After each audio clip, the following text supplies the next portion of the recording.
आडवाणी को बनना था पीएम। क्या आडवाणी की जगह अटल ने ले ली थी? 1996 में अटल जी कैसे बने थे प्रधानमंत्री? 1996 का वो दौर था जब देश में घोटालों की चर्चे हुआ करते थे।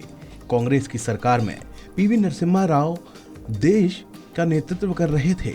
भारी असंतोष के बीच देश में आम चुनाव हुआ। उस वक्त देश को ऐसा विकल्प चाहिए था जो देश की सत्ता को अच्छे से संभाल सके।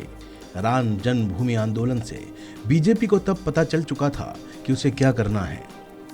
इस आंदोलन के नायक एल.के. आडवाणी थे, लेकिन देश के नेतृत्व में काम करना अटल बिहारी वाजपेयी को मिला। 16 मई 1996 को देश के 10वें प्रधानमंत्री के तौर पर उन्होंने शपथ ली। अब ये बात समझने वाली है कि आडवाणी के चेहरा होते हुए अटल जी को पीएम पद के लिए क्यों चुना गया। आइए आपको बताते हैं इसके पीछे की वजह। अटल बिहारी वाजपेयी 1996 में पीएम कैसे बने, ये समझने के लिए थोड़ा पीछे यानी 1993 में मुंबई के दादर मैदान पर जाना होगा, जहां बीजेपी का 3 दिन का राष्ट्रीय अधिवेशन चल रहा था।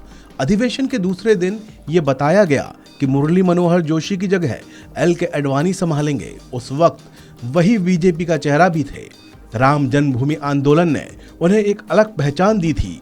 जब आडवाणी संबोधन के लिए खड़े हुए तो उन्होंने अचानक कहा, अब की बारी अटल बिहारी। मतलब साफ था कि 1996 में बीजेपी का अटल जी के चेहरे पर चुनाव लड़ेगी।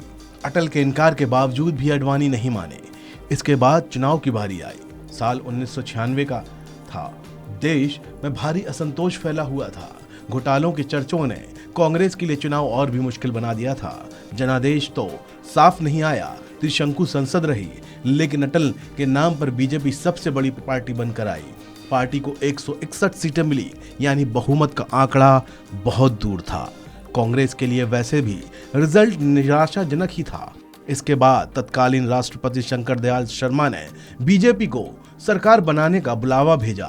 16 मई को शपथ ग्रहण की तारीख तय की गई और इस दिन देश को 10वें पीएम के तौर पर अटल बिहारी वाजपेयी मिले। उन्हें 2 हफ्तों के अंदर ही बहुमत साबित करना था। कई क्षेत्रीय दलों को एक करने की कोशिश अटल बिहारी वाजपेयी ने की। बातचीत तो ठीक रही, लेकिन अटल जी बहुमत नहीं जुटा सके। सरकार सिर्फ 13 दिन में गिर गई।